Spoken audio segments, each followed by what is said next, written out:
হায় ভেজা মুখ জানলার দিকে ঘুরিয়ে তীব্র বৃষ্টির ভেতর দিয়ে জিহানকে দ্রুত পায়ে লন পরিয়ে যেতে দেখল। মুষলধারে বৃষ্টি তাকে ভিজিয়ে দিচ্ছে, কিন্তু সে বৃষ্টি থেকে বাঁচতে মাথার উপর কিছুই নেয়নি। গেটের কাছে পৌঁছে সে এক মুহূর্ত দাঁড়ালো আর ঘুরে তাকালো। হায় হৃদয় যেন ডুবে আবার ভেসে উঠল। গালে বয়ে যাওয়া অশ্রু আরও দ্রুত গড়াতে লাগলো। জিহানে শেষবার ফিরে হায়ের দিকে নয়, উপরে তার মাম্মির ঘরের জানলার দিকে তাকালো। চমকে উঠে হায়া বুঝল পপু তো ওদিকে নেই এখন। পরের মুহূর্তেই জিহান সামান্য ঘাড় ঘুরিয়ে ফুরকান জেঠুর বাড়ির মাছের দরজার দিকে তাকালো। তার মাম্মি ওখানে আছে। তার এখনও শুধু তার মাম্মির জন্যই চিন্তা। এরপর সে ঘুরে গেট খুলে বাইরে বেরিয়ে গেল। হায় ফিরে দাঁড়ালো। ঠিক তখনই মাছের দরজার আড়াল থেকে কিছু যেন সরে গেল। গোলাপি আর হলুদ ওড়নার আঁচল, ইরামের ওড়না, যা হায়া চেনি। নিশ্চয় ইরাম এদিকে এসেছিল আর সব শুনে ফেলেছে। সে বুক ভরে ক্লান্ত একটা দীর্ঘশ্বাস টেনে নিল। ইরাম কেন এদিকে এসেছিল তা হায়া জানে না। জিহান তাকে দেখেছে কি না এটাও সে জানে না, কিন্তু এটা হায়া খুব ভালো করেই জানে যে ইরাম এখন কি। সে সব আত্মীয় স্বজনের মাঝে দাঁড়িয়ে এই ঘটনা আনন্দের সঙ্গে বর্ণনা করবে। কোরআন খানের আসরে নতুন রং জুড়ে যাবে। গসিপের জন্য একটি রসালো বিষয়। লাউঞ্জে আম্মি দরজা পুরোপুরি বন্ধ করে যাননি, তাই ইরাম কিছুই শুনেনি। এটা হায়া মোটেও ভাবতে পারল না। কয়েক মিনিটের মধ্যেই পুরো পরিবার জানবে যে হায়া জিহানকে হারিয়েছে। আর হায়ের পর্দার কারণে অসহ্য হয়ে জিহান তাকে ছেড়ে চলে গেছে। হায় ক্লান্ত ভঙ্গিতে আবার সোফায় এসে বসে পড়ল। জানালার পাশে সবুজ বোতলে ভাঙা কাঁচ এখনও ছড়িয়ে আছে। এগুলো তোলার শক্তি নেই তার। আসলে এখন তার মধ্যে আর কোনো কিছু শক্তি নেই। এটা ইরামিরি ছিল, আর সে ঠিক তাই করেছে যা হায়া ভেবেছিল। ফাতেমা ফিরে এলেন ভীষণ ক্ষুব্ধ মুখে। তিনি সাবিব ফুপুর কথা শুনতেই চাইলেন না। ফুপু বারবার বললেন, ভাবি, জিহান এজন্য চায়নি, সে আমাকে সকালেই বলে গিয়েছিল আজ চলে যাবে, আর এমনিতেও আজ যেতেই হতো। ফুপ্পুর ইরামের ওপর অভিযোগ আছে, তাই তিনি হালকা ধমক দিয়ে ওকে ভুল কথা বলতে মানা করলেন। কিন্তু ফাতেমার ভঙ্গিতে বোঝা যাচ্ছে যে তিনি এসব বিশ্বাস করেছেন কি না। ফাতেমার কাছে যদি কেউ দোষী হয় তবে সেটা হায়া, যে নিজের জেদের পেছনে সব কিছু হারিয়ে ফেলেছে। যেদিন জেঠু তাকে অপমানিত করে বাড়ি থেকে বের করে দিয়েছিল সেদিন হায়া কেঁদেছিল, কিন্তু যখন জিহান চলে গেল তখন সে তার অশ্রু মুছে ফেলল। খন্দকের যুদ্ধে শুধু বনু কুরাইজাই থাকে না, ওখানে থাকে শীতের তীব্রতা, সেই ঠান্ডা আর রুক্ষতা যা মানুষের আচরণেও চলে আসে। সম্পর্কগুলো শীতল হয়ে যায়, দূরত্ব জমে, আর তার সঙ্গে ক্ষুধার কষ্ট, অর্থনৈতিক চাপ আর দুশ্চিন্তাও থাকে। এখন হায়া পরোয়া না করেই আমার সব কথা শুনে এবং চুপচাপ এড়িয়ে চলে গেল। অফিসে অবশ্য এখন আচরণ কিছু বদলেছে। তার কথা এখন শোনা হয়, মাঝে মাঝে সমর্থনও করা হয়। সে করিডোরে হাঁটল বা লিফটের জন্য দাঁড়ালে মানুষজন পাশ কাটিয়ে এদিক ওদিক সরে দাঁড়ায়, তার জন্য পথ ছেড়ে দেয়, তার জন্য উঠে দাঁড়ায়। হেড আর্কিটেক্ট রিজওয়ান বেগকে পরে তিনি হায়া অফিসে ডেকে পাঠিয়েছিল। বসুন। নিজের পরিচিত ভঙ্গিতে এমডির চেয়ারে হেলান দিয়ে বসে আর সামনের চেয়ারের দিকে হাতে ইশারা করল। রিজওয়ান সাহেব বসে পড়ল, তবে তার মুখে হালকা অস্বস্তি। কিছু খাবেন? কফি হলে ভালো হয়। শিওর। হ্যাঁ, ইন্টারকমের রিসিভার তুলে বলল, 1 কাপ ভালো ব্ল্যাক কফি রোমে পাঠাবেন, চিনি ছাড়া। রিজওয়ান সাহেব একটু চমকালেন। রিসিভার রেখে হায় আবার চেয়ারে হেলান দিয়ে গম্ভীরভাবে তাকালো তার দিকে। তো রিজওয়ান সাহেব, এখানে আপনি কোথায় কোন মাল্টি স্টোরি পার্কিং দেখালেন, যা দেখে মনে হলো এই ট্রেড সেন্টারে এমন পার্কিং থাকা দরকার? আপনার ধারণা এটা নাকি এক ইউনিক আইডিয়া, যাতে কম জায়গায় অনেক বড় পার্কিং হবে? আপনার সাথে আর কার এই ধরনের চিন্তাভাবনা ছিল? আমার ওপর দায় চাপাচ্ছেন। না ঘাবড়ে বরং খানিক বিরক্ত নিয়ে বললেন রিজওয়ান বেগ সাহেব, গলার স্বর একটু নিচু রাখুন, কারণ আপনার পার্টনার 2-3 জায়গায় খুব গর্ব করে আপনার আর নিজের এই কাজকর্ম বর্ণনা করেছেন। আমি তো বরং আপনাকে বদ্ধ করে জিজ্ঞেস করছি, আমার কোনো পার্টনার নেই। এই ধরনের হুমকি আপনি অন্য কাউকে দেবেন। অনেক বছর কাটিয়েছি কর্পোরেট দুনিয়ায়, আপনার মতো উত্তরাধিকারী সূত্রে চেয়ার পাইনি। তাচ্ছিলের ভঙ্গিতে বলে চেয়ার থেকে উঠে দাঁড়ালেন তিনি। আমার ডিজাইন যদি ওদের পছন্দ না হয়ে থাকে, তার দায় আমাদের দুজনেরই। ডিজাইন বানিয়েছি আমি, আর সেটা প্রেজেন্ট করেছেন আপনি। যদি কোনো সমস্যা থাকতো তাহলে তখন আপনার এই জ্ঞান কোথায় ছিল? তখন কিছুই করলেন না কেন? এখন নিজের ব্যর্থতা চাপা দিতেই আমার উপর দোষ চাপাচ্ছেন। My foot. মাথা ঝাঁকিয়ে তিনি দ্রুত ঘুরে বাইরে বেরিয়ে গেলেন। আর সমস্ত ব্যাপারটা বুঝে মাথা নেড়ে ফোনের রিসিভার তুলে একটা নম্বর ডায়াল করল। ইমরান সাহেব। পুরো অফিসে মোবাইল জ্যামার অন করে দিন, যেমনটা আমার আগেই ঠিক করেছিলাম। আর বেগ সাহেব, অফিস ফোনের একটা লাইন আমার অফিসে ট্রান্সফার করে দিন। রিসিভার নামিয়ে রাখার সময় তার ঠোঁটের ফাঁক দিয়ে একটা দীর্ঘশ্বাস বেরিয়ে গেল। সে জানে রিজওয়ান বেগকে সে উস্কে দিয়েছে। এখন সে প্রথম ফোনটাই করবে তার সেই সাথীকে। ব্যাপারটা নৈতিক হলো কি হলো না সেটা পরের কথা, তবে এই মুহূর্তে যেটাকে ঠিক মনে করছে সেটাই করছে। সমুদ্রের ধারে সিগালগুলো বালুতটে ফরফর করে উড়ে বেড়াচ্ছে। নীল, অপূর্ব সুন্দর। বসফরাস আজ ভোরে ভীষণ শান্ত। সে হারবারের পাশে রাস্তায় গাড়ি চালাচ্ছে। তার মনটা সমুদ্রের দিকেই বেশি মনোযোগী, আবহাওয়ার দিকে নয়। সামান্য উৎকণ্ঠিত হয়ে সে এক হাত দিয়ে মোবাইলে নাম্বার ডায়াল করল। লাইন পেতেই কানে লাগালো। হ্যাঁ বলো সাফির, কি সমস্যা হয়েছে? ওপাশের কণ্ঠ শুনে তার কপাল কুঁচকে গেল। আব্দুর রহমান ভাই, আমি অনেক চেষ্টা করেছি, কিন্তু এখন ব্যাপারটা আমার আয়ত্তের বাইরে। আমি সাফির, আমার ঘুরানো পেঁচানো কথা একদম পছন্দ না। যা বলার সরাসরি বলো। কিছুটা বিরক্ত হয়ে কথার মাঝেই থামিয়ে দিল সে। গাড়ির গতি একটু কমিয়ে দিল। তার টান টান স্নায়ুগুলো এখন পুরো মনোযোগে ফোনে কথা বলা মানুষটিকে শুনছে। ভাই, আমি আসলে বাহারে সমস্যাটা করেছি। ও প্রথমে বলেছিল সে শেষ ফ্লাইটে যাবে। সবাই চলে যাওয়ার পর সে সবাইকে রাজি করিয়েছে এই শর্তে যে কোনো ঝামেলা না করে শান্তিতে চলে যাবে। তারপর সে কি আর যাচ্ছে না? সে কষ্টে নিজের বিরক্তি চেপে জিজ্ঞেস করল। শুধু যে যাচ্ছে না তা নয়, পাসপোর্টটাও পুড়িয়ে ফেলেছে। ওর কথা হচ্ছে যতক্ষণ না আপনি ওর কাছে না আসবেন ততক্ষণ সে যাবে না। আয়সে ও আন্নি চলে যাওয়ার পর বাহারে উসমান সাব্বিরের বাসায় রয়েছে, আর নিশ্চিতভাবেই সেখানে তাকে ডাকছে। সাফির, আমি তোমাকে একটা কাজের দায়িত্ব দিয়েছিলাম, ওটাও হলো না। দারুণ। সে ঝাঁঝালো ভঙ্গিতে বলছিল। সরি ভাই।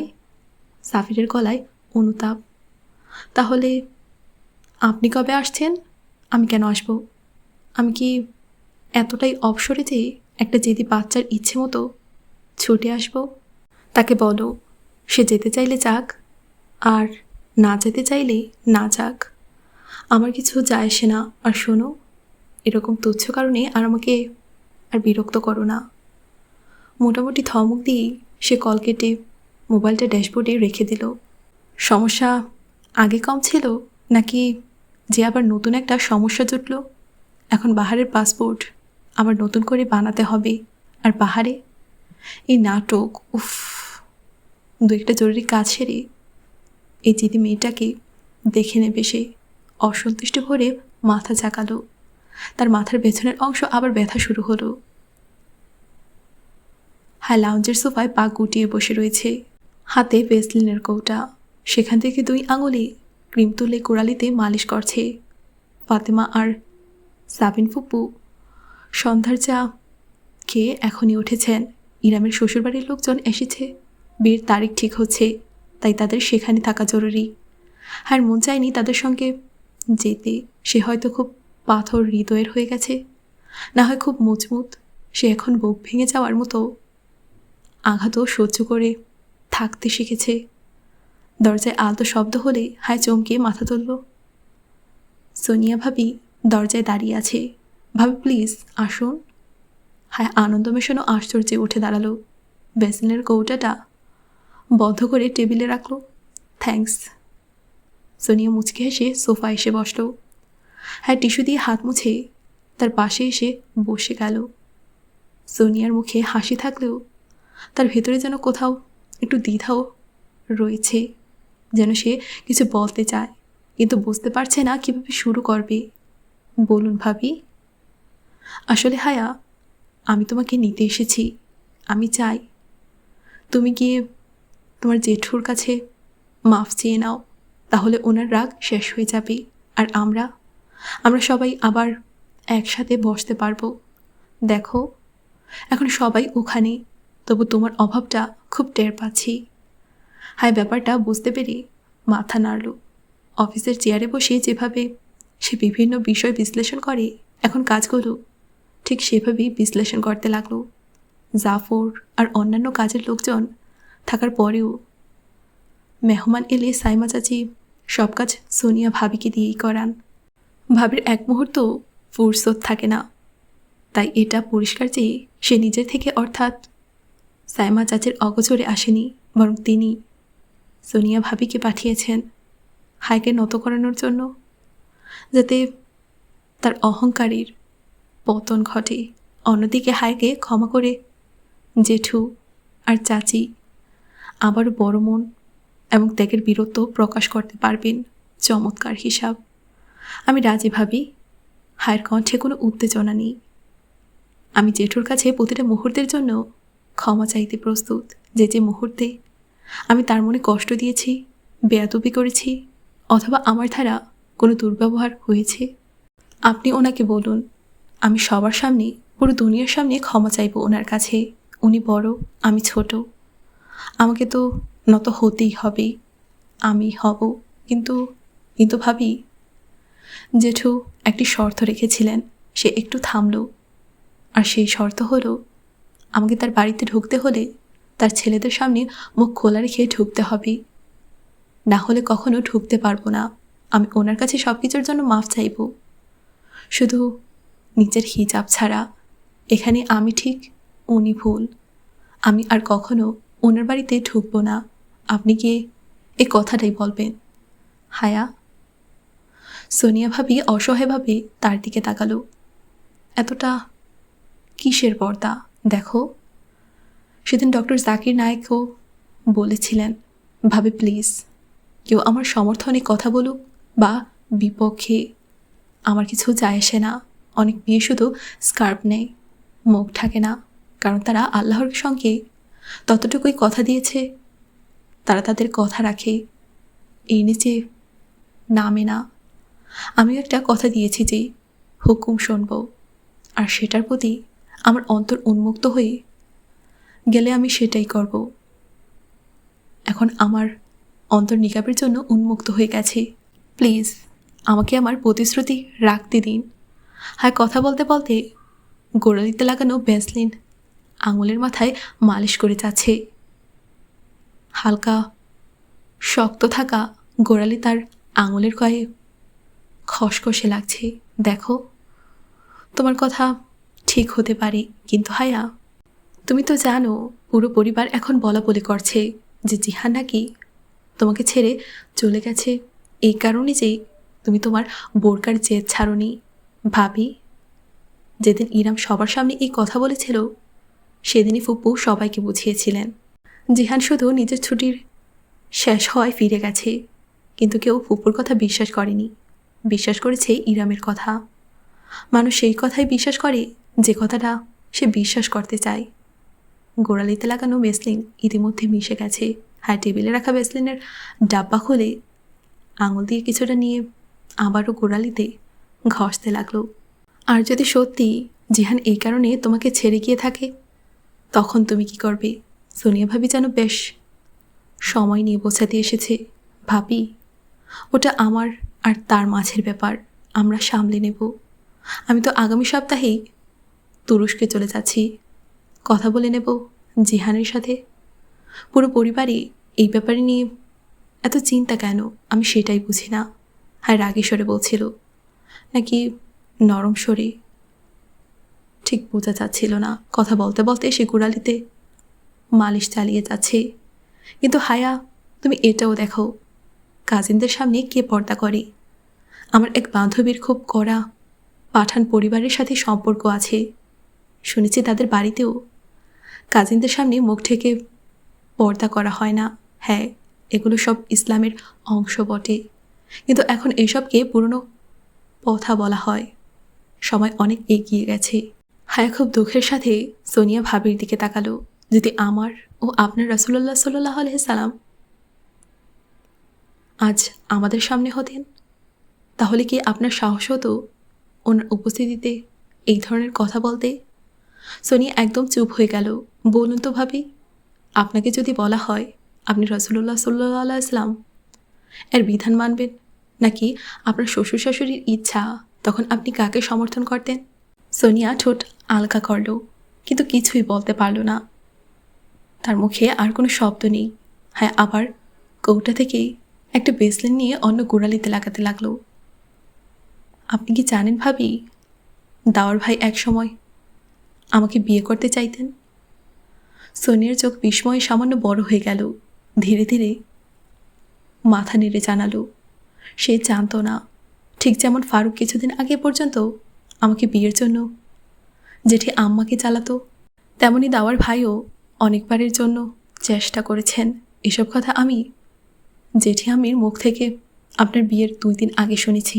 জানেন দাওয়ার ভাই কেন বিয়ে করতে চাইতেন? সোনিয়া নিশ্চুপ। সে হতভম্ব হয়ে হার দিকে তাকিয়ে রইল। কারণ আমি সবসময় খুবই পরিপাটি হয়ে থাকতাম, এখনও থাকি। আমার কাপড়, জুতো, চুল, নখ সব কিছু আমি আজও ততটাই সযত্নে রাখি যতটা আগে রাখতাম। পার্থক্য কেবল এটাই যে এখন বাইরে বের হওয়ার সময় আমি নিজেকে ঢেকে নিই। এর ফলে কি হয় জানেন? এতে কেবল অন্যদের স্বামীর নজর আমার দিকে পড়ে না, বরং এমন কোনো কারণও ঘটে না যাতে তারা নিজেদের স্ত্রীর প্রতি অসন্তুষ্ট হয়। গোড়ালিতে দেওয়া সব বেসলিন এখন চামড়ায় মিশে গেছে। গোড়ালি এখনও আগের মতোই খসখসে, কিন্তু সে জানি এই চকচকে ক্রিম তৎক্ষণাৎ কাজ করে না, ধীরে ধীরে করে। ধীরে ধীরে খসখসে ত্বক নরম হবে, পাটা গোড়ালি আবার যেমন হবার কথা তেমনই হয়ে যাবে। আপনি কি এখনও আমাকে ভুল মনে করছেন? টিস্যু দিয়ে হাত মুছতে মুছতে খুব নিশ্চিত ভঙ্গিতে হ্যাঁ জিজ্ঞেস করল। সোনিয়া এতক্ষণ চুপচাপ বসেছিল, এখন কোনো কথা না বলে উঠে দাঁড়ালো। হ্যাঁ, বেশ কিছু দূর পর্যন্ত সোনিয়ার চলে যাওয়ার দিকে তাকিয়ে রইল, তারপর নিজের ফাটা গোড়ালির দিকে তাকালো। ধীরে ধীরে সবই নরম হয়ে যাবে একদিন। সে জানে কিছু কিছু জিনিস বদলাতে বেশ সময় লাগে। আজ হায়ের একটাই ভুল হলো যে সে কাউকে কিছু না বলে জারার বাসায় চলে এলো। আজ অফিসে কাজের চাপ কম ছিল।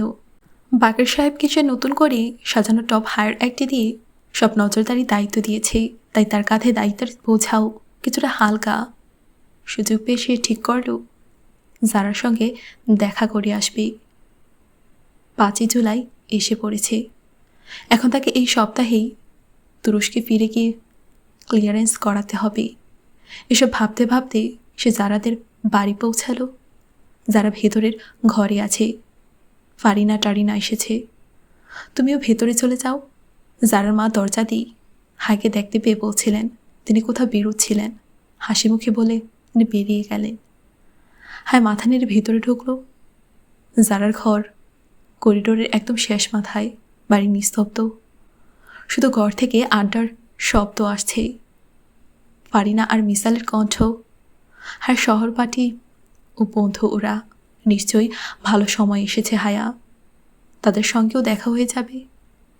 এই ভেবে সে কয়েক কদম এগোলো, কিন্তু সে কিছু বলার আগেই আধখোলা দরজার ফাঁক দিয়ে আসা কথাগুলো তার পা থামিয়ে দিল। হায়কে প্লিজ ডেকো না। বিরক্তি ভরা গলাটা জারারই। হায় অজান্তেই 2 কদম পিছিয়ে এসে দেয়াল ঘেঁষে দাঁড়ালো। শ্বাস আটকে সে ওদের কথা শুনতে লাগলো। কেন? একসাথে হলে মজা হবে, তাই না? পারিনা অবাক হয়ে বলল, তুমি এখনো ওর সঙ্গে দেখা করনি? তো তুরস্ক থেকে ফেরার পর তাই এমন বলছো? না হলে বুঝতে ও কত বোরিং হয়ে গেছে। জানো ও বোরকা পরা শুরু করেছে, মানে রিয়েল বোরকা, যারা রিয়েল শব্দটির উপর জোর দিয়ে বলে। নিজের অবিশ্বাস প্রকাশ করল। বোরকা? ডোন্ট টেল মি সানা। হ্যাঁ, আমি তো ওকে বলেছি তুই তুরস্কে গিয়েছিলি নাকি ওমরা করতে। এটা সম্পূর্ণ মিথ্যা কথা, এমন কথা যারা কখনো বলেনি। হ্যাঁ, নিঃশ্বাস আটকে শুনতে লাগলো। আমি ওই কালো তালিবানি টাইপ বোরকা একটুও সহ্য করতে পারি না। ওকে প্লিজ ডেকো না। ওকে দেখলেই আমার শ্বাস বন্ধ হয়ে আসে। ও নিজের কি অবস্থা হয় কে জানে। যাই হোক, আমি যতটুকু হাইকে চিনি তাতে বলতে পারি বোরকা হলেও নিশ্চয়ই ডিজাইনার ব্র্যান্ডেড বোরকা, হয়তো ফ্যাশনের জন্যই করেছে। আর দাঁড়িয়ে থাকা নিজেকে অপমানিত করার নাম হবেই। হাই নিঃশব্দে সরে গিয়ে বেরিয়ে এলো। গেটে দাঁড়িয়ে গার্ডের কাছে গিয়ে বলল, যারাকে বলো আমি এসেছিলাম কিন্তু চলে গেছি। কারণ জিজ্ঞেস করলে বলবে ও নিজেই জানে। কঠোর স্পষ্ট কণ্ঠে বলে হ্যাঁ গাড়ির দিকে এগোলো। চলো, অনেক দূরে কোথাও নিয়ে যাও, আমি একটু দূরে যেতে চাই। পেছনের সিটে বসে ক্লান্ত গলায় বলছিল হায়া। গাড়ি চালক মাথা নত করে গাড়ি চালিয়ে দিল। সে মাথা সিটের কাঁদিতে ঠেকিয়ে চোখ বন্ধ করল। ঘাড়ের পেছনে আর কাঁধে একটা অদ্ভুত চাপ অনুভূত হচ্ছিল, যেন স্নায়ুগুলো ক্লান্তিতে নুইয়ে পড়েছে। সে তো মানুষই, তার সহ্য শক্তি, স্নায়ু শক্তি, এসবেরও একটা সীমা আছে। এর চেয়ে বেশি চাপ সে নিতে পারছে না। প্রতিটি দরজা থেকে ফিরিয়ে দেওয়া, প্রতিটি দরজা থেকে প্রত্যাখ্যান হওয়া, প্রতিটি বন্ধুর মুখোশ খুলে পড়া। মুশকিলেরও তো একটা সীমা থাকা উচিত। সবর, ধৈর্য, আর কতটা ধৈর্য ধরবে মানুষ। সে তো কেবল একটা নিকাবি শুরু করেছে, আর কিভাবে এক নিমিষে এতগুলো চেহারা বেনিকাব হয়ে গেল। ড্রাইভার উদ্দেশ্যহীনভাবে রাস্তা ঘুরে ঘুরে গাড়ি চালিয়ে গেল। অনেক পরে যখন মাথার যন্ত্রণা ফেটে যাওয়ার মতো লাগতে শুরু করলো, তখন সে ড্রাইভারকে বাসায় যেতে বলল। আব্বা ঘরে রয়েছেন। আজ তিনি হেলান দিয়ে বসে চশমা পরে কাগজ দেখছেন। দরজার ফাঁক দিয়ে হায় তাকালো। তার ঠোঁটে ক্লান্তি একটা হাসি ফুটল। তারপর ভেতরে গিয়ে তাকে বিরক্ত না করে হায় শান্তভাবে নিজের ঘরে চলে গেল। যার কথাগুলো এত গভীরভাবে নাড়া দিয়েছে যে খাবার টেবিলেও সে বসতে পারল না। ফাতেমা জিজ্ঞেস করলেন, তার আচরণ কিছুটা নরমই ছিল শেষ পর্যন্ত। তিনি তো মাই, তবু সে ক্ষুধা নেই বলে এড়িয়ে গিয়ে সোজা ছাদে চলে গেল। বেতের দোলনাটা বারান্দার নকশার দেয়াল ঘেঁষে ফাঁকা পড়েছিল। সে এসে তাতে বসতেই অনেক স্মৃতি উড়ে এসে সামনের দেয়ালে লাগানো আব্বার টবের উপর ছায়ের মতো নাচতে লাগলো। আর চাঁদের আলো বেশ তীব্র, গাছের পাতাগুলো চিকচিক করছে। তার মনে পড়ল সাবানজির সে লেকের ধারে ছড়ানো জ্যোৎস্নার চাদর, রূপোর মূর্তিগুলো, আর সেখানে বসে থাকা সেই মানুষটাকে যে একসময় চুপচাপ তার গল্প শুনেছিল কিন্তু নিজেরটা কখনো শোনায়নি।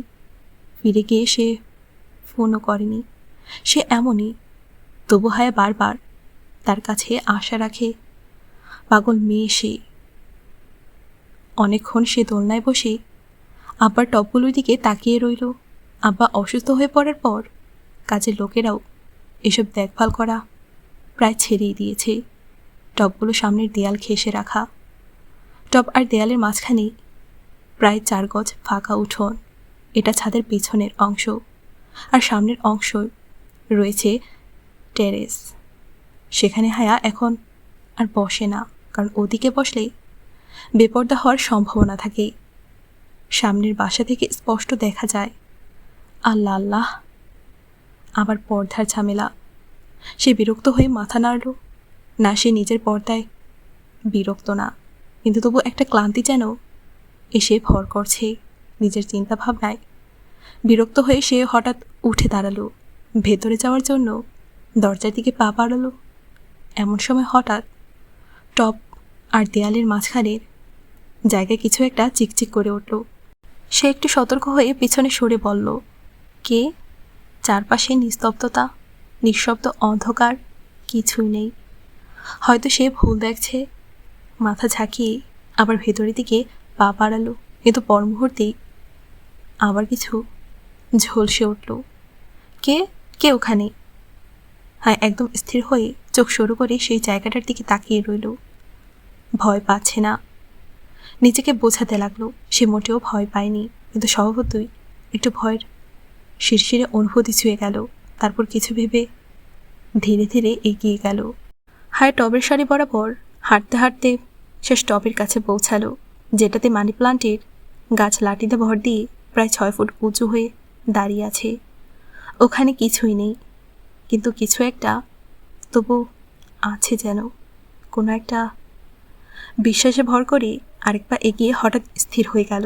খোদায়া, মনে হলো যেন সে শরীরে বিদ্যুৎ স্পর্শ পেয়ে দুপা পিছিয়ে এলো, আর বিশ্বাসহীনতায় ভরা চোখে ঘাড় উঁচু করে তাকালো। উঁচু মানি প্লান্টের থেকে ছাদের ধারে দেয়াল পর্যন্ত একটা অদৃশ্য দেয়াল তৈরি হয়েছে। মাকড়সার জালের দেয়াল, যেমন ব্যাডমিন্টন কোর্টে নেট টাঙানো থাকে তেমন। 6 ফিট উঁচু আর বেশ লম্বা সেই জাল অদ্ভুত সুন্দর আর মায়াবী। তার শুকনো তন্তুগুলো এত নিখুঁত যে পাতলা হলেও একটা বিশেষ কোণা থেকে চাঁদের আলো পড়তেই দৃশ্যমান হয়ে উঠল রংধনুর 7 রং। হ্যাঁ, বিস্ময় তাকিয়ে থেকে ধীরে ধীরে পিছনে সরে এলো। পরের মুহূর্তে ভেতরে গিয়ে সিঁড়ির ধারে দাঁড়িয়ে রাগে গলা উঁচু করে বলছিল, নূরবানু, নূরবানু। জি জি, আসছি। নূরবানু রান্নাঘরে থালা বাসন গোছাচ্ছিল, দৌড়ে বাইরে এলো। যাও, একটা ঝাড়ু নিয়ে এসো, এত জাল ঝুলে আছে ছাদে, তুমি ঠিকমতো পরিষ্কার করো না কেন? কেন হায়ের বেশি রাগ উঠল সে জানে না, কিন্তু মুখ থেকে নূরবানু বুঝল এখন তর্ক করার সময় না। নূরবানু তাড়াতাড়ি দৌড়ে বড় ঝাড়ু নিয়ে উপরে এলো। এত বড় চাল এখানে কিভাবে? নূরবানু পাশে দাঁড়াতেই হায়া অবাক হয়ে নিজেকে যেন জিজ্ঞেস করল, হায়া পাচি, দেখুন না, এই দিকের পরিষ্কার করার দায়িত্ব তো নাসরিনের। সে তো রোজ ছাদ পরিষ্কার করে না। আমার তো মনে হয় অনেক দিন ধরে এদিকে কেউ হাঁটেও নি। যদি এদিকে আসতো তাহলে মাকড়সার এই জাল বানাতে পারতো না। যেখানে অনেক দিন ধরে কোনো নড়াচড়া থাকে না, না মানুষের না ঝাড়ুর, সেখানেই মাকড়সা জাল বানায়। আপনি যতই পরিষ্কার করুন, কিছুদিন যেতে না যেতে ওরা আবারও বানাবে। চিরকালই কাজে ফাঁকি দিয়ে এসেছে নাসরিন, ওকে দিয়ে কোনো কাজ ঠিকঠাক হয় না। দেখেন কি লম্বা জাল বানিয়েছে, কিন্তু ঝাড়ুর এক ঝটকায় নামিয়ে ফেললাম। এই তো এত সামান্য ব্যাপার। নূরবানু ঝাড়ু তুলেই হাওয়ায় উপর নিচ নাড়াতে নাড়াতেই নিজের সাফাই দিয়ে যাচ্ছে। হায় ধীরে মাথা নাড়ল। নূরবানু ঠিকই বলছে, সত্যিই তো অনেক দিন ধরে ওদিকে কেউ যায়নি। সে গেলেও শুধু দোলনায় বসে কিছুক্ষণ পর ভেতরে চলে এসেছে। তাই তো জাল বানিয়েছে মাকড়সা। এভাবেই তো জাল বোনা হয়। তার অন্তরেও জাল তৈরি হয়েছে। এখন সেগুলো পরিষ্কার করতে হবে, কিন্তু কিভাবে? কিছুক্ষণ পর তার নিজের মন উত্তর জানিয়ে দিল, তাকে সকাল পর্যন্ত অপেক্ষা করতে হবে। ইন্টারন্যাশনাল ইসলামিক ইউনিভার্সিটি এখনও ঠিক তেমন সুন্দর আর শান্ত যেমন রেখে গিয়েছিল হায়া। হাওয়ায় তোলা সবুজ ঘাস, চওড়া রাস্তা, লাল ইটের ব্লকের বিল্ডিং। ক্যাম্পাসে ভিড় খুব বেশি নেই। হায় কোনো কিছু না দেখে সোজা চলে এলো ডক্টর ইব্রাহিমের অফিসে। সৌভাগ্যবশত তার নম্বর হায় জোগাড় করে ফেলেছিল, আর তিনি যেহেতু তাকে একজন ভালো ছাত্রী হিসেবে চেনেন, তাই দেখা করার সময় দিয়ে দিয়েছিলেন। আসসালামু আলাইকুম স্যার। অনুমতি পেয়ে ভেতরে ঢুকতে ঢুকতেই হায় বলছিল। তিনি বয়সে প্রবীণ একজন শিক্ষক। তার মুখে এক ধরনের শান্ত মর্যাদাপূর্ণ আভা বিরাজ করে। তিনি হাসতে হাসতে উঠে দাঁড়ালেন। ওয়ালাইকুম আসসালাম বলে সামনের চেয়ারের দিকে ইঙ্গিত করলেন। আপনাকে অনেক ধন্যবাদ সময় দেওয়ার জন্য। আমি একটু দুশ্চিন্তায় আছি।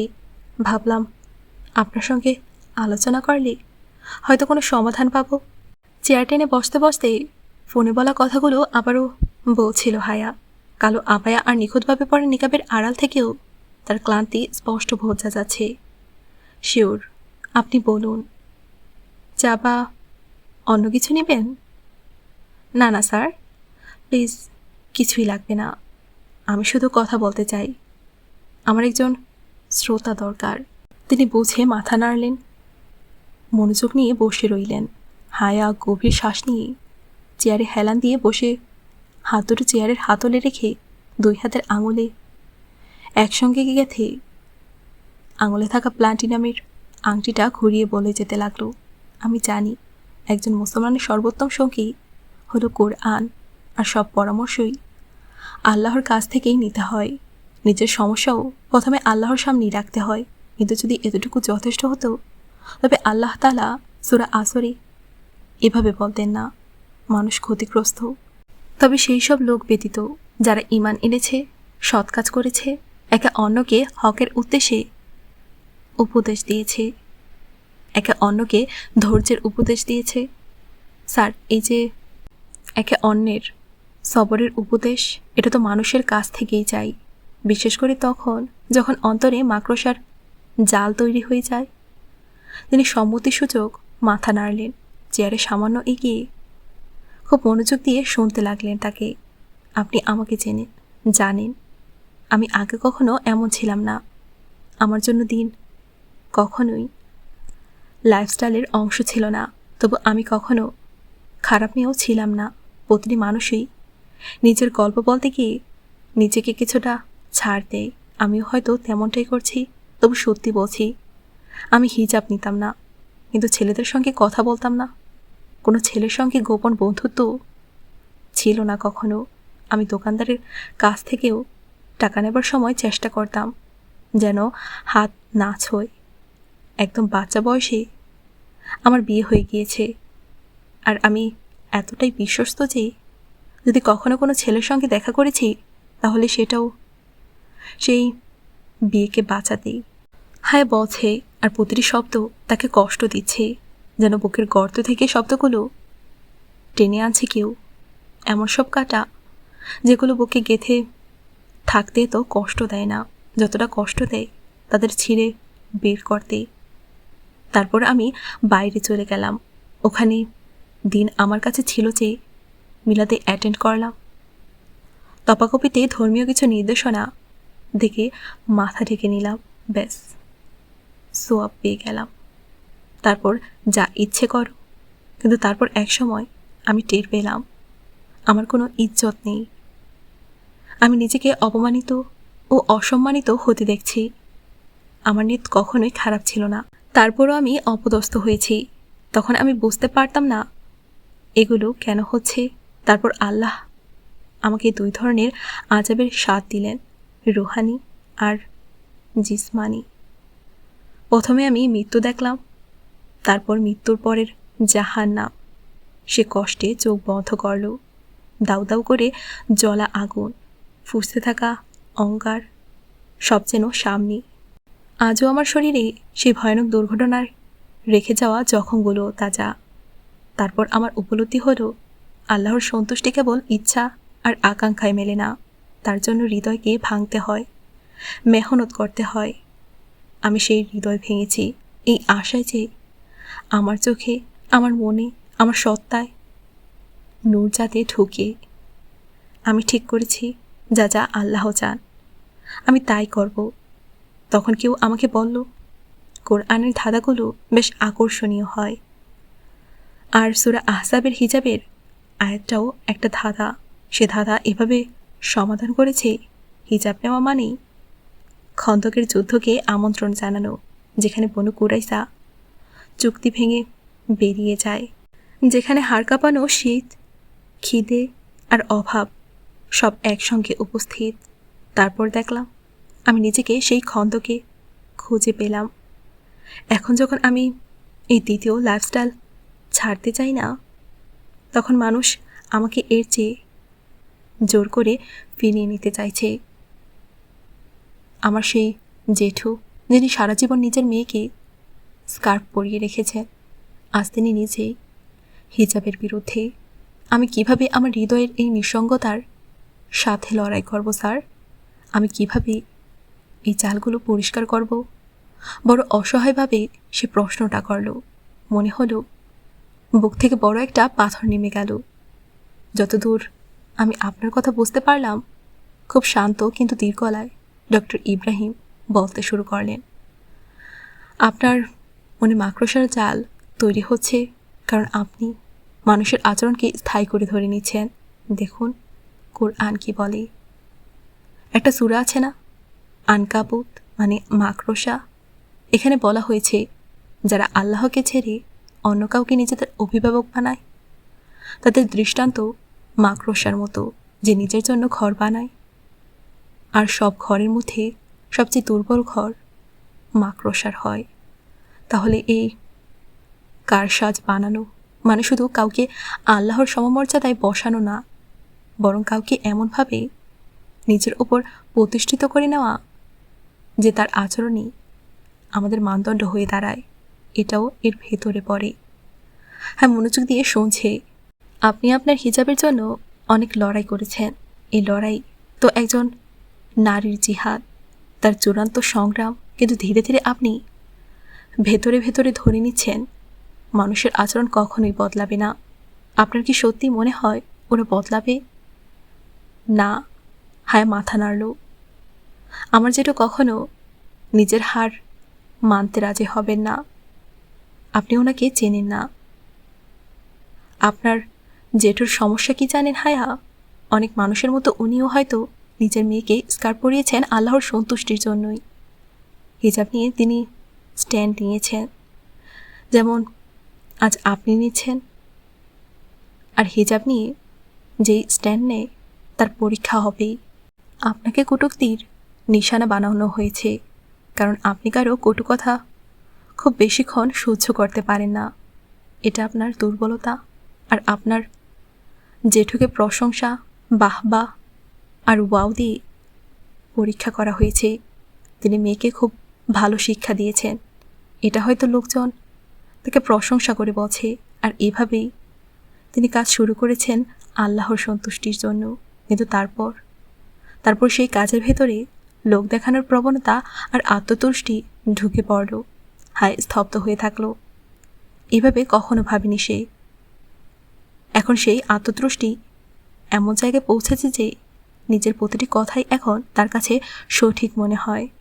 এখন তো প্রায় সবাই নিজস্ব একটা দিন বানিয়ে নিয়েছে, কয়েকটা উসুলকে স্ট্যান্ডার্ড ঠিক করে নিয়েছে, যার এদিক ওদিক করতে সে নারাজ। আপনার জেঠুরও নিজস্ব দিন আছে, তিনি সেই মানদণ্ড অনুসারে চলেন। ধরা যাক কেউ শুধু স্কার্ফ নেবে, তাকে তিনি বাহবা দেবেন। কিন্তু যে কেউ তার থেকে এক ধাপ এগিয়ে যাবে, পুরো শরিয়া মোতাবেক হিজাব নেবে, তার ছেলে বা জামের থেকেও পর্দা করবে, তার চোখে সে হয়ে যাবে বিদ্রোহী, কারণ সে তার বানানোর দিন এর সীমা বেরিয়ে গেছে।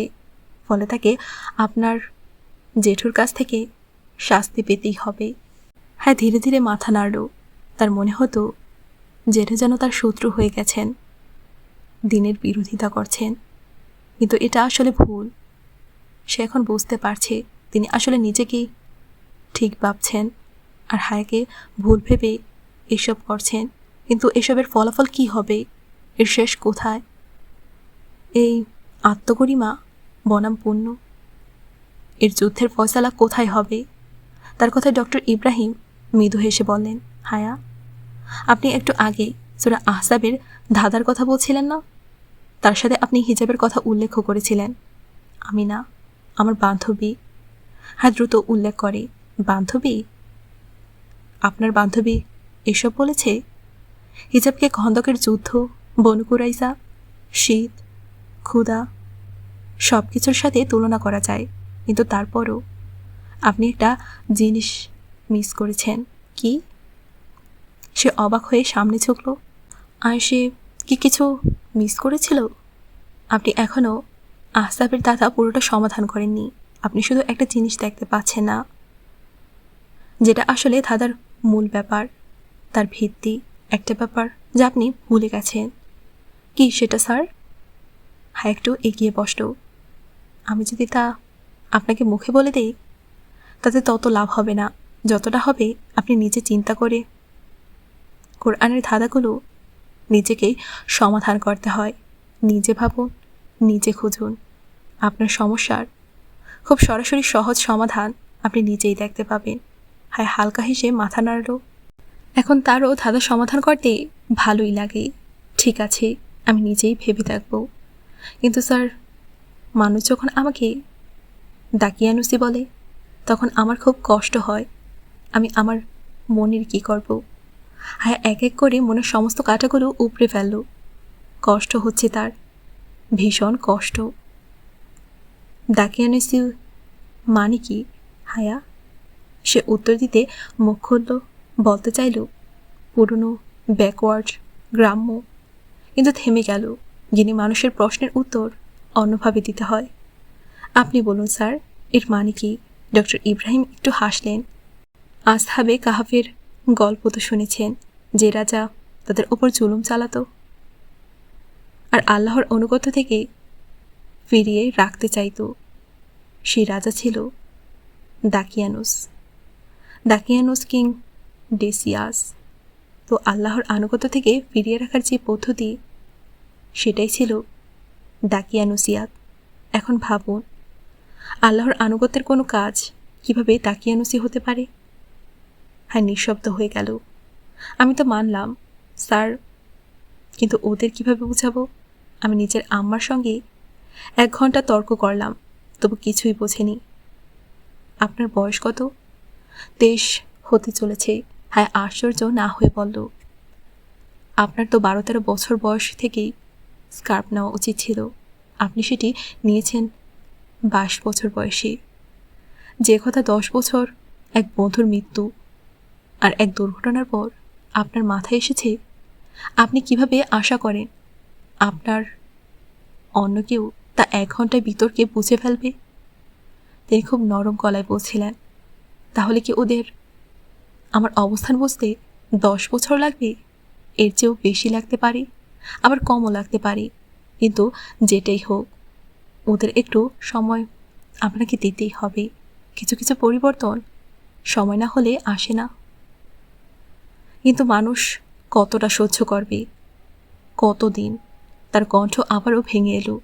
যখন একেবারে টাটকা ক্ষতে ঔষধের ফোঁটা পড়ে, তখনই সবচেয়ে বেশি জ্বালা করে। আমার বাচ্চা, ধৈর্যের একটা শর্ত আছে। ধৈর্য সেই কষ্টের করা, যেখানে বেরিয়ে আসার কোনো পথ নেই, যেখানে আপনি দিনের জন্য লড়াই করতে পারেন, সেখানে লড়াই করবেন, চুপ থাকবেন না। হিজাবের আয়াতে আল্লাহ তাআলা আপনাকে কি প্রতিশ্রুতি দিয়েছেন? তোমরা তোমাদের চাদর গায়ে টেনে নেবে, এতে তোমাদের চেনা যাবে। এই যে চেনা যাবে কথাটা, একে আরবিতে উরাফ বলে। এর মানে হলো আপনাকে সম্মানের সঙ্গে চেনা যাবে। আপনি যখন নিজের প্রতিশ্রুতি রাখছেন, তাহলে আল্লাহ তাআলার কাছে কি প্রত্যাশা করছেন? তিনি আপনাকে সম্মান দেওয়ার ও কষ্ট থেকে বাঁচানোর প্রতিশ্রুতিও তো রক্ষা করবেন, তাই না? ঔষধের ফোঁটা পড়েছে, কিন্তু তারপরেও ক্ষতে ব্যথা করছে। হায়ের গলায় আবার কান্না জমে উঠল। কিন্তু কবে স্যার? আমি কি নিজে সেই পরিবর্তন দেখতে পাবো? তার কণ্ঠ ভেজা। কাজ শুরুতেই মজুরকে পারিশ্রমিক দেওয়া হয় না, বরং কাজ পুরো শেষ করে দেওয়া হয়। সন্ধ্যা হলেও কাজ শেষ হওয়া মাত্রই দেওয়া হয়। তার ঘাম শুকানোর অপেক্ষা করা হয় না। আপনি নিজেই তো বললেন আল্লাহর সন্তুষ্টি সির্ফ ইচ্ছা আর আকাঙ্ক্ষায় মেলে না, এর জন্য পরিশ্রম করতে হয়। আল্লাহ তাআলার রাস্তায় ক্লান্ত হতে হয়, তারপরই তো মজুরি পাওয়া যায়।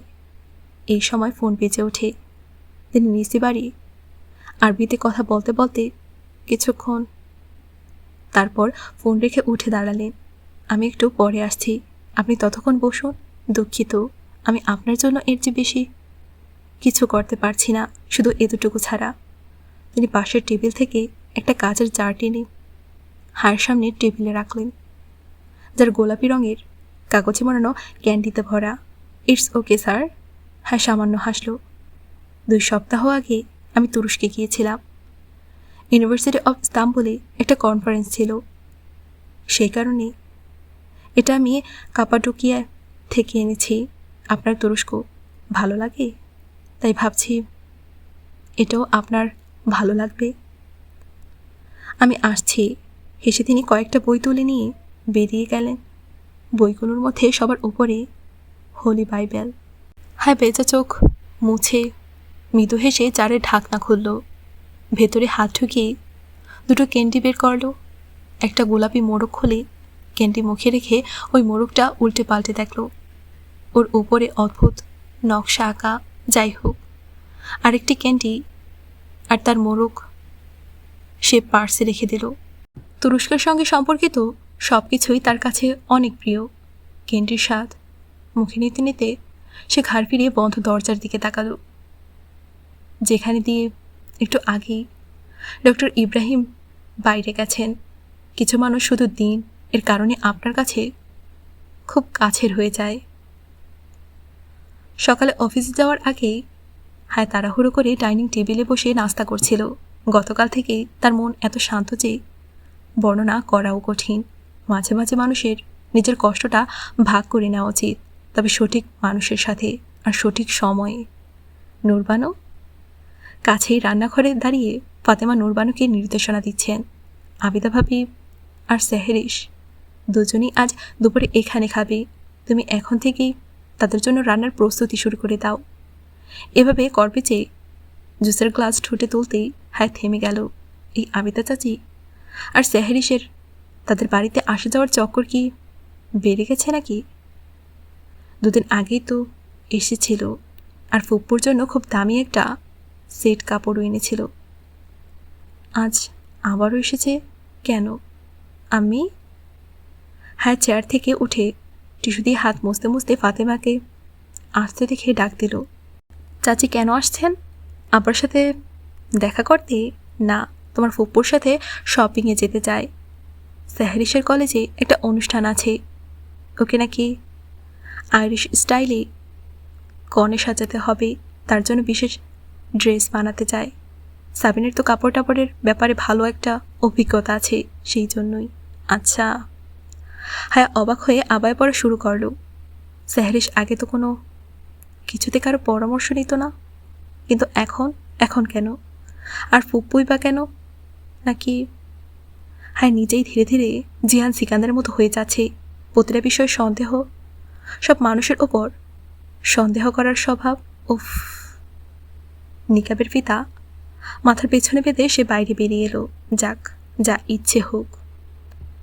হায়াকে আসতে দেখে ড্রাইভার তাড়াতাড়ি পেছনের সিটের দরজা খুলে দিল। সে ভেতরে বসতেই চাচ্ছিল, ঠিক তখনই হায়া ইরামের কণ্ঠে ডাক শুনে সে চমকে উঠল। বলতে গিয়েও সে থেমে গিয়ে বিস্মিত হয়ে ঘুরে তাকালো। ইরাম ঠিক সামনে দাঁড়িয়ে আছে, তার মাথায় ওড়না, চোখের নিচে কালি, মুখ গম্ভীর। ইরাম? হায়া অবাক হলো। ইরাম হাঁটতে হাঁটতে তার সামনে এসে দাঁড়ালো। তোমার সাথে কথা ছিল। তারপর ড্রাইভারের দিকে তাকালো।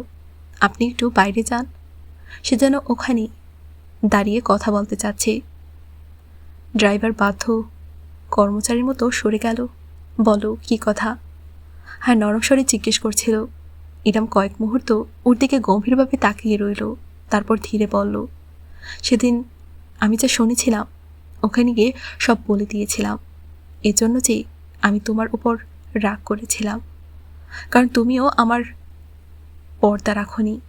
ইরাম, তুমি না বললেও যদি কেউ আমাকে জিজ্ঞেস করতো সে কেন চলে গেছে, আমি নিজেই বলে দিতাম। আর আমার কথা বললে বলবো। জেঠু আমাকে রাত 3টায় ফোন করেছিলেন, জিজ্ঞেস করেছিলেন আমার কাছে আর কোনো নাম্বার আছে কি না। যদি তুমি তখন আমাকে বিশ্বাস করতে, আমিও তোমাকে বিশ্বাস করতাম যে তুমি আমাকে ফাঁসাবে না। সে গাড়ির খোলার দরজার পাশে দাঁড়িয়ে খুব শান্তভাবে সব কথা বলছিল। ইরাম কয়েক মুহূর্ত ঠোঁট কামড়াতে লাগলো, তারপর মাথা নাড়ল। কিন্তু আমি সেদিন তোমার সাথে অন্যায় করেছি। I am sorry for that.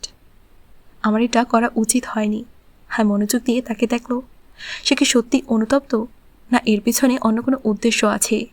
যদিও তার ভেতরটা আস্তে আস্তে নরম হয়ে আসছে। কোনো ব্যাপার না, এতে কি আসে যায়? অনেক কিছু আসে যায়। সেদিন থেকে আবিদা চাচি তোমার ফুপুর পেছনে লেগে গেছে, যাতে তোমার সাথে জিহানের সম্পর্ক শেষ হয়ে গেলে তারপর জিহানের জন্য সেহরিশের প্রস্তাব তুলতে পারে। কি? হ্যাঁ, এই জন্যই তো চাচি প্রায় প্রতিদিনই ফুপুর কাছে এসে বসে থাকেন। তুমি এটা জানো না? এবার উল্টো ইরাম অবাক হলো। হায়া কাজ ছাকালো। যাই হোক, এইসব নিয়ে আমি ভাবি না। সে উপর উপর খুব নির্লিপ্তভাবে বলছিল, যদিও ভেতর ভেতরে তার বুকটা তোলপাড় করছে। তবে ঠিক আছে। ইরাম গভীর শ্বাস নিল, কিছুক্ষণ চুপ করে থাকলো, তারপর বলল, তোমার ফোনটা কি পেতে পারি? একটা ফোন কল করবো শুধু। তার গলায় মিনতি নেই, বড় একদম শর্টানভাবে বলছিল, এই গল্পটা আমাকে শেষ করতে হবে। শুধু তাকে খোদা হাফেজ বলতে চাই। তাহলে এটা হচ্ছে আসল ব্যাপার। হ্যাঁ, গভীর শ্বাস নিল। ইরাম যার সাথে কথা বলতে চাক, ঘরের ল্যান্ডলাইন, মা, ভাবি, যে কারোর ফোনই সে ব্যবহার করতে পারে। কিন্তু হয়তো আগের বার ধরা পড়েছে বা এখনকার বাড়তি কড়াকড়িতে সে আর ঝুঁকি নিতে চাইছে না। ঠিক আছে, তবে আমার ফোন ব্যবহার না করাই ভালো। ইলাহি বাক্স। হ্যাঁ, দূরে দাঁড়িয়ে থাকা ড্রাইভারকে ডাকলো। ড্রাইভার দ্রুত হাত জোড় করে তাদের কাছে চলে এলো। তোমার ফোনটা 1 মিনিটের জন্য নিতে পারি? জি জি। ড্রাইভার সঙ্গে সঙ্গে মোবাইল এগিয়ে দিল আর একটু দূরে সরে গেল। এই নাও। হ্যাঁ, ফোনটা ইরামের দিকে বাড়িয়ে দিল। ইরাম বিন্দুমাত্র দ্বিধা না করে ফোন ধরে দ্রুত একটা নাম্বার ডায়াল করতে শুরু করলো। হ্যাঁ, গাড়িতে বসে দরজা বন্ধ করলো। বাইরে ইরাম তাড়াতাড়ি করে নিচু গলায় কিছু বলছে। হ্যার কানে কিছুই গেল না, সে শোনার চেষ্টাও করল না। 1 মিনিট পর ইরাম কল কেটে দিল। হায়া বাটন চাপল। গাড়ি জানলার কাজ নেমে গেল। থ্যাঙ্কস হায়া। কৃতজ্ঞতার সুরে ইরাম ফোনটা হায়ের হাতে ফিরিয়ে দিল। আমি চললাম। সে দ্রুত ফিরে গেল। 2 বাড়ির মধ্যের দরজা পার হয়ে ইরাম তাদের বাড়ির ভেতরে ঢুকতেই হায়া ফোনের কল রেকর্ড চেক করল। ইরাম ডায়াল কল থেকে নাম্বার মুছে ফেলেছে, কিন্তু এই মডেলের নোকিয়া সেটে আলাদা একটা কল লক থাকে। হ্যাঁ, কল লক খুলে দেখল ওখানে নাম্বারটা রয়ে গেছে। সেই নাম্বারটা নিজের ফোনে লিখে সেভ করে নিল হায়া। ইলাহি বাক্স। এবার সে দূরে দাঁড়িয়ে থাকা ড্রাইভারকে আবার ডাকলো। কখনো যদি ইরাম তাকে ফাঁসানোর চেষ্টা করে, তার হাতে প্রমাণ থাকবে আর একজন সাক্ষীও থাকবে। ইলাহি বাক্সকে ফিরে আসতে দেখে হায়া ভাবল, জিশান সাহেবের অফিসে নিয়ে চলো।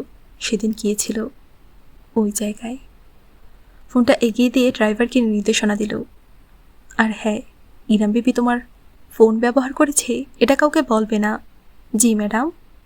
সে ইশারা করে ড্রাইভিং সিটে বসল। জিসান আঙ্কেল অফিসে নেই, তবু তার সেক্রেটারি হাইকে ভেতরে বসতে দিল, কারণ রিজা ভেতরে রয়েছে। আপনি বসুন, স্যার এখনই আসবেন। বেরিয়ে যাওয়ার সময় সেক্রেটারি হায়ের দিকে ওপর থেকে নিচ পর্যন্ত এক অদ্ভুত দৃষ্টিতে তাকালো। হ্যাঁ, বিন্দুমাত্র পাত্তা না দিয়ে সোফায় গিয়ে বসলো। আর আভাইকে অনেক জায়গাতেই এমন চোখে দেখা হয়, কিন্তু যখন ভুল পথের লোকেরা এত আত্মবিশ্বাসী হয়ে ঘুরে বেড়ায়, তখন সঠিক পথ থেকে সে কেন আত্মবিশ্বাস হারাবে? আর সেও কি না কত বোকা ছিল যে টালি আর তার কথাগুলোর জন্য তার মন খারাপ হতো। টালি তো তাকে কিছুদিনের জন্যই কটু কথা বলেছে। ওর ওপর রাগ কিসের? আসল কষ্ট তো মনে কুরাইজা ধরনের লোকেরা দেয়। কিন্তু এই যুদ্ধ সেই জিতবে, সে হার মানবে না। আর মানুষকে কিছুই হারাতে পারে না যতক্ষণ না সে নিজেই হার মেনে নেয়। এই মুহূর্তে ডিজেকে খুব মনে পড়ল। মনটা অন্যদিকে সরাতে সে মাথা ঝাঁকালো। রেজা এই লম্বা সোফার অন্য প্রান্তে বসে আছে। খবরের কাগজে মুখ এমনভাবে ঝুঁকিয়ে রেখেছে যে তার কোকড়ানো চুলগুলো প্রায় কাগজের পাতায় লেগে গেছে। সে কলম দিয়ে কাগজের শব্দজটের জায়গাগুলোতে দাগ টানছে। ওই শব্দজট তার খুব ভালো লাগে, এখন হায়েরও খুব ভালো লাগে। কিন্তু এখনও সে পাজলটার সমাধান করেনি। রিজা তো ওর সমস্যার সমাধান করতে পারবে না, তবে হয়তো হায়া রিজার কিছু সাহায্য করতে পারে। রিজা, কি করছো? সে নরম স্বরে বলছিল। তারপর উঠে গিয়ে তার পাশে গিয়ে বসল। রিজা ধীরে মাথা তুলে ফাঁকা চোখে তাকালো, তারপর কাগজটা সামনে এগিয়ে দিল। তার সব নড়াচড়া খুব ধীর, খুব ভারী। আর এই বাচ্চা মেয়েটার উপর খুব মায়া হলো, কিন্তু পরক্ষণেই নিজেকে সামলে নিল। সে কেন মায়া করবে? যে মেয়ে তথাকথিত অস্বাভাবিক হয়েও নিজের সর্বোচ্চ সাহস জমিয়ে পরিশ্রম করে যাচ্ছে, তার ব্যাপারে করুণা আর আফসোস নিয়ে ভাবা ঠিক নয়। ওর দিকে সম্মানের দৃষ্টিতে তাকানো উচিত। দেখাও তো, এটা কি? হ্যাঁ, পুরনো কুচকে যাওয়া কাগজটা তার হাতে নিল। একে পাজলই, সে বুঝে অনেক দিন ধরে লেগে আছে, তাই বোধহয় এই কাগজটায় অবস্থা এমন খারাপ হয়ে গেছে। জিসান আঙ্কেলের স্নেহ হয়তো তাকে ভুল বিশ্বাস করিয়েছে যে রিজা একদিন এই পাজল সমাধান করবে, না হলে হয়তো মানসিক দিক থেকে সে আরও অনেক পিছিয়ে গেছে। তুমি এটা সমাধান করতে পারছো না?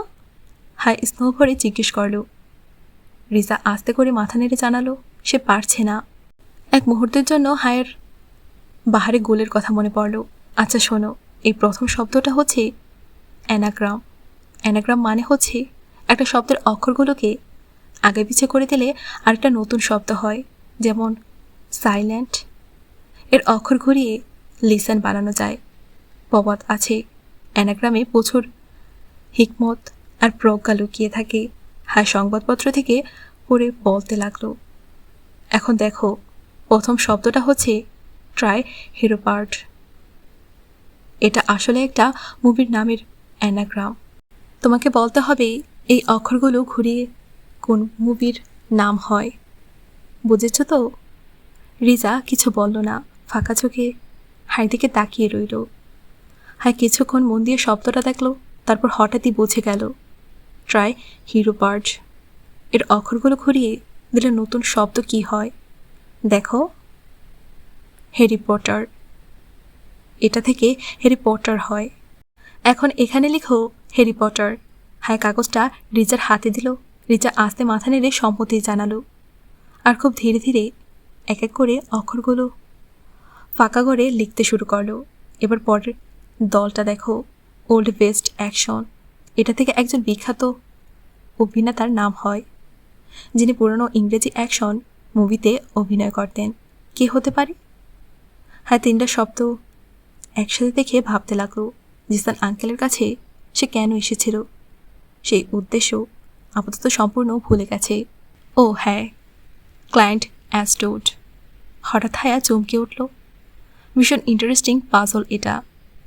যদিও আমি তোমাকে নকল করিয়ে দিলাম, এটা ঠিক হলো না।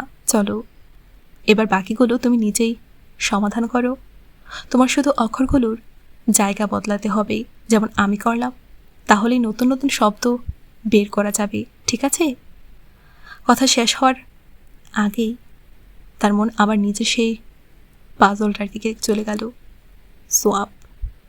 সোয়াপ মানে তো জায়গা বদলানো। এটাও কি ইঙ্গিত? ওকে এই অক্ষরগুলোর জায়গা বদলে নতুন শব্দ বানাতে হবে, কিন্তু অক্ষরগুলো তো 12টা, আর পাসওয়ার্ড হওয়া উচিত 8 অক্ষরের। সে তাহলে কিভাবে বের করবে? হঠাৎ সে অস্থিরভাবে উঠে দাঁড়ালো। হতে পারে ওই দুইটা শব্দ একটা অ্যানাগ্রাম। অ্যানাগ্রামের মাধ্যমে কোড লেখা খুব পুরনো কায়দা, দুনিয়ার সব যুগেই কোনো না কোনোভাবে ব্যবহার হয়েছে।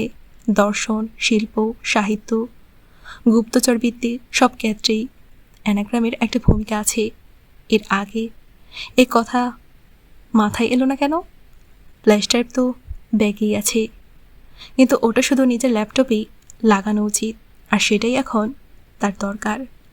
জিসান আঙ্কেলের সাথে দেখা সে পরেও করতে পারবে, এখন আগে অফিসে গিয়ে একা একা এটা করে দেখা দরকার। বাইরে বেরিয়ে সেক্রেটারিকে বলে সে রিজাকে বিদায় জানালো। তারপর দ্রুত নিচে নেমে গাড়িতে উঠল। গাড়িতে বসতেই মোবাইল দিয়ে গুগল খুলে একটা অ্যানাগ্রাম ফাইন্ডার ওয়েবসাইট দিয়ে সাইট স্টোর এর সম্ভাব্য শব্দগুলো দেখতে লাগলো। 5486টা সম্ভাব্য কম্বিনেশন। ফলাফল দেখে সে গভীর শ্বাস নিল। এতগুলোর মধ্যে কোনটা ঠিক হবে কে জানে। তবু সে স্ক্রল করে সবগুলো দেখতে লাগলো। ভাবল হয়তো কিছু একটা নজরে পড়বে। 5টি পাউডার্স, প্রথম কম্বিনেশন। Oh no! হ্যাঁ, আতঙ্কে মাথা নাড়ল। Tries soft, try soft. শব্দ বদলে দেখার চেষ্টা করুন। এ জাতীয় সব আজব গজব শব্দের সারি চোখের সামনে দিয়ে যাচ্ছে। সে দ্রুত আঙুল চালিয়ে স্ক্রিন স্ক্রল করতে লাগলো। হঠাৎ এক জায়গায় এসে থেমে গেল। স্টোরি সোয়াপড এর অক্ষরগুলো ঘুরিয়ে যে 2টা শব্দ হয়, টাইপ পাসওয়ার্ড। Type password?